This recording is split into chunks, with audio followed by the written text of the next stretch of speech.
சோழ வம்சாவளியில பல அரசர்கள் இருந்திருந்தாலும் இன்ன வரைக்குமே நம்ம ராஜராஜ சோழனை குறிப்பிட்டு பேசப்பட்டுட்டு தான் இருக்கும். இந்த ராஜராஜ சோழனுடைய வரலாறு பத்தியும் அவருடைய வீரத்தை பத்தியும் பல சங்க இலக்கியங்கள் கல்வெட்டுகள் மூலியமா நம்ம தெரிஞ்சுக்கிட்டு இருந்திருப்போம். ஆனா இவருடைய குறிப்பிட்ட ஆட்சியை எதனால பொற்காலம்னு அழைக்கிறாங்க? அப்படிப்பட்ட இந்த மாவீரனுடைய முதல் போர் எப்படி அமைஞ்சிருக்கும்? இவர் அரியணை ஏறினதுக்கு அப்புறம் இவருடைய வாழ்க்கை பயணம் எப்படி இருந்தது?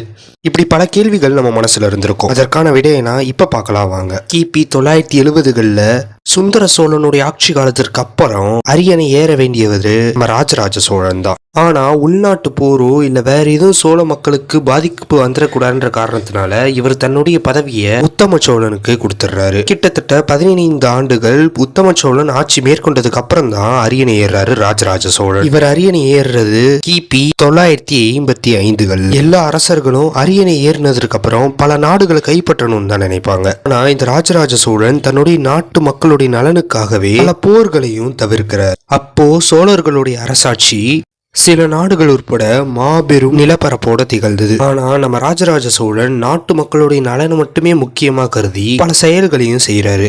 குறிப்பா சொல்லணும்னா நான் போன வீடியோல சொன்ன மாதிரி சோழ நாட்டுக்குன்னே ஒரு தனி ராணுவ படையவே அமைக்கிறாரு. இப்படியே நாட்களும் போகுது. சோழர்களுடைய பரம எதிரியான சேரர்களும் பாண்டியர்களும் பல விதமான தொந்தரவுகளை சோழ நாட்டுக்கு கொடுக்க ஆரம்பிக்கிறாங்க. இதனால சோழ நாட்டு மக்களுடைய வாழ்வாதாரம் மாபெரும் இழப்புகளை சந்திச்சுது.